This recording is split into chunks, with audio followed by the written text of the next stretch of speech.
রাইবোজোমের কাজকে খুব shortcut tricks দিয়ে মনে রাখতে পারি। আমাদের আবুল হাসান স্যারের বইতে টোটাল 4 ধরনের রাইবোজোম সম্পর্কে দেওয়া আছে। আমরা HCPS দিয়ে মনে রাখতে পারি রাইবোজোমের কাজ। আজকে আমরা রাইবোজোম অঙ্গাণু সম্পর্কে বিস্তারিত জানব। কিছু রাইবোজোম আছে যারা হচ্ছে 70S, কিছু রাইবোজোম 80S, কিছু রাইবোজোম আছে 77H এবং কিছু রাইবোজোম আছে যারা 55S। টোটাল আছে 4টা জানলে আমাদের হয়ে যাবে। 70S রাইবোজোম আদি কোষে পাওয়া যায়, ঠিক তেমনি ভাবে 80S পাওয়া যায় প্রকৃত কোষে, 77S পাওয়া যায় ছত্রাকে, আর 55S স্তন্যপায়ী প্রাণীর মাইটোকন্ড্রিয়ায় পাওয়া যায়। এবার আসো আমরা রাইবোজোমের কাজকে খুব শর্টকাট ট্রিক্স দিয়ে মনে রাখতে পারি। রাইবোজোমের কাজ আমরা মনে রাখতে পারি HCPG দিয়ে। তোমরা বলো তো সবাই যারা মেডিকেলে পড়তে চাও, MBBS BDS পাস করার জন্য কোন ডিগ্রিটা নিবা? সবার আগে আমরা HCPS ডিগ্রিটা নিই, তাই না? আমরা HCPS দিয়ে মনে রাখতে পারি রাইবোজোমের কাজ। আমরা মনে রাখতে পারি এইভাবে, আমরা পিজি হসপিটালে HCPS করব। HCPS জাস্ট এসটার জায়গায় আমরা দিয়ে দিব জি। HCPG দিয়ে আমরা খুব সহজে, মানে পিজি হসপিটালে আমরা HCPS করব, খুব সহজে হচ্ছে আমরা রাইবোজোমের কাজ জানতে পারি। প্রথমে আসো, প্রথম এফটা দিয়ে আমরা কি মনে রাখবো? রাইবোজোম আমাদের ফ্যাট সিনথেসিসে কাজ করে।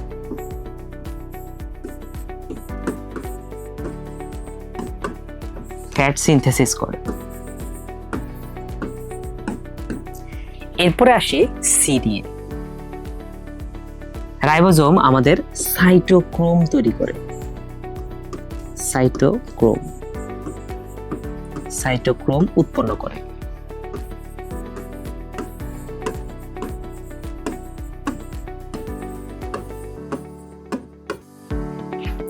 পি দিয়ে মনে রাখবো আমরা, আমাদের রাইবোজোম হচ্ছে আমাদের প্রোটিন সংশ্লেষণে কাজ করে।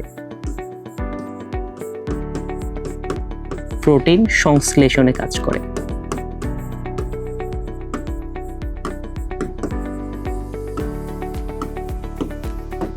এরপর আসি জি দিয়ে। জি দিয়ে মনে রাখতে পারি আমরা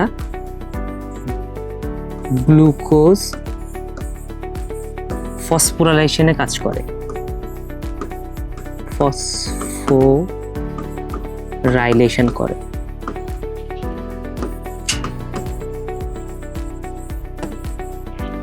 তাহলে আমরা খুব সহজে মনে রাখতে পারি রাইবোজোমের কাজকে HCPG দিয়ে। এফ দ্বারা মনে রাখতে পারি আমরা ফ্যাট সিনথেসিস করে, সি দ্বারা মনে রাখতে পারি সাইটোক্রোম উৎপন্ন করে, পি দ্বারা মনে রাখতে পারি প্রোটিন সংশ্লেষণ করতে হেল্প করে, এবং জি দ্বারা মনে রাখতে পারি গ্লুকোজের ফসফোরাইলেশনে হেল্প করে। আমরা খুব সহজে মনে রাখতে পারি। এরকম সুন্দর সুন্দর নিউমোনিক্স আর ট্রিক্সের জন্য চোখ রাখো রেটিনার পেজে।